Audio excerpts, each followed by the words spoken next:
غیر المغضوب علیہم ولا الضالین،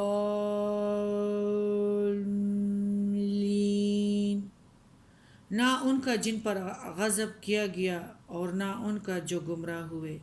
سورہ فاتحہ میں ہمیں یہ دعا بتلائی گئی ہیں کہ یہ ہمارے رب ہمیں سیدھے راستے پر چلا ان لوگوں کی راہ جو دنیا اور آخرت میں تیرے انعام کے مستحق ہوئے اور جن پر ہمیشہ تیری برکتیں نازل ہوتی رہیں۔ اس آیات میں یہ بتلایا کہ یہ بھی دعا کرو کہ اے اللہ ہمیں ان لوگوں کی راہ سے بچانا جو مغضوب یعنی گمراہ ہوئے، مغضوبن یعنی غضب سے ہیں، یعنی وہ لوگ جو اللہ کے غضب کا شکار ہوئے، جن پر اللہ کا غصہ اور غضب نازل ہوا، جنہوں نے اللہ کے احکام کی نافرمانی کی، نبیوں کو جھٹلایا، حق کو پہچان لینے کے بعد بھی اس کو مٹانے کی کوشش کی، جنہوں نے تیری تنبیہ کی کوئی پرواہ نہیں کی۔ یہ بدعت والے دین میں جو نئے نئے ایجادات کرتے ہیں، کیا کرتے ہیں؟ حق کو مٹاتے ہیں نا۔ تیری تنبیہ کی کوئی پرواہ نہیں کی اور جان بوجھ کر اپنے کاموں کی وجہ سے تیرے غصہ اور غضب کا نشانہ بنے۔ ولدولین گمراہ، اس سے مراد یہ وہ انسان ہیں جو غلط راہ پر پڑ گئے۔ یہ گمراہی اس طرح ہوتی ہیں کہ ہدایت کے اسباب تو میسر ہے مگر جان بوجھ کر غلط راستہ اختیار کیا جائے۔ یہ بات کبھی ذاتی خواہشوں میں پھنس کر اخلاق اور روحانیت کو چھوڑ دینے سے، کبھی مال و دولت کی حرص سے، کبھی غلط رسم اور بری عادتوں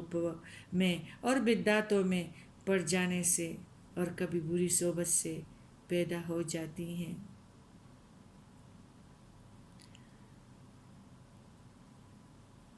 غیر المغضوب علیہم کو پوری مثال یہودی ہیں اور آج کل کے مسلمان لوگ ہیں۔ یہودی بھی اپنے آپ کو لاڈلے اللہ کے سمجھتے ہیں اور بہت سارے مسلمان بھی مسلمانی کا لبادہ اڑے ہوئے حج بھی جاتے ہیں، رشوت بھی لیتے ہیں، یتیموں کا لقمہ اپنے بچوں کو کھلاتے ہیں، آگ کھلاتے ہیں نا۔ تو یہ ایسے لوگ بھی، یہودی بھی اور ایسے مسلمان بھی جو اللہ کے غضب کا شکار ہوئے ہیں، اس بات کی تائید میں حدیث بھی آئی ہیں۔ ان سب کے حق میں یہ آیات ان سب کے حق میں عام ہیں، اور جو حرام کما کے حج کے لیے جاتے ہیں، اسلام کا دامن بھی نہیں چھوڑتے،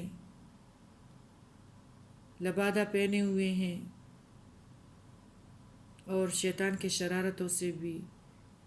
خوش ہیں، جو شرارت اور ذاتی برائی کی وجہ سے سچائی کی مخالفت جان بوجھ کر کرتے رہے، ان پر اللہ کا غضب ہے۔ ولدوالین کی ظاہری مثال عیسائیوں کی اور ان مسلمانوں کی جو رشوت بھی کرتے ہیں، یتیموں کا اور مسکینوں کا مال بھی، بیچارے لوگوں کا، غریبوں فقیروں کا مال بھی اپنے زور سے ہڑپ کر لیتے ہیں اور اپنے بچوں کو وہ نوالے کھلاتے ہیں، آگ کھلاتے ہیں، ناسمجھ ہیں۔ تو اس میں وہی سارے لوگ شامل ہیں، یہودی، عیسائی اور اس طرح کے مسلمان جو مسلمانوں کا لبادہ تو پہنا ہوا ہے، اسلام کا دامن بھی نہیں چھوڑتے، لیکن کرتے ہیں اپنے من کے مانتے ہیں، خواہش کے پیچھے پڑے ہوئے ہیں، خواہش ان پہ سوار ہیں اور یہ سرپٹ گھوڑے کی طرح دوڑ رہے ہیں، آگ کے کڑے میں تو گریں گے نا۔ جو ایک نبی کو مان لینے کے بعد بھی گمراہی میں جا پھنسے اور ان چیزوں میں مبتلا ہو گئے، ان کے علاوہ جو قوم بھی حق کی راہ سے بھٹکے گی